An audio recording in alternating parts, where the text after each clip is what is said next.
Questa notte abbiamo avuto questa sorpresa, un furto che non ci aspettavamo, perché comunque in 35 anni è la prima volta che ci succede, un furto preparato, ed attuato con molta destrezza in tempi velocissimi. 12 minuti in tutto, dall'1:45 all'1:57 della scorsa notte. In azione alla Livior SpA di Romano De Zelino è entrata una banda formata da 5 persone, ripresa dalle telecamere di videosorveglianza, che dopo aver bloccato le 4 strade d'accesso alla fabbrica specializzata nella lavorazione dell'argento, è riuscita a penetrare all'interno.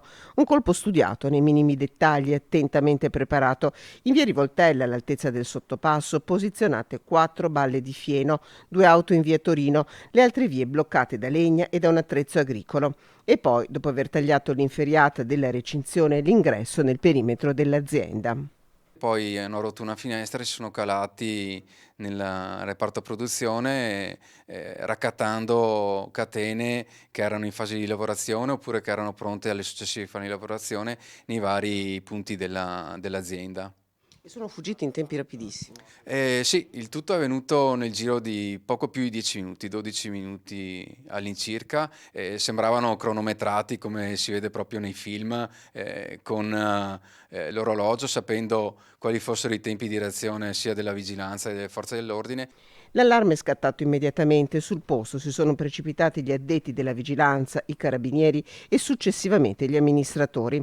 In fabbrica, nel frattempo, i ladri svuotavano secchi, carrelli, contenitori, riuscendo a fuggire con un quintale d'argento, ma la stima è approssimativa ancora, per un valore di 150.000 euro. Un'azienda protetta, la Livior, spiega l'amministratore Andrea Berton. Utilizziamo, oltre ai sistemi di videosorveglianza, anche sistemi di protezione a onde radar e anche a microonde, quindi non avevamo proprio paura che ci potesse succedere una cosa del genere.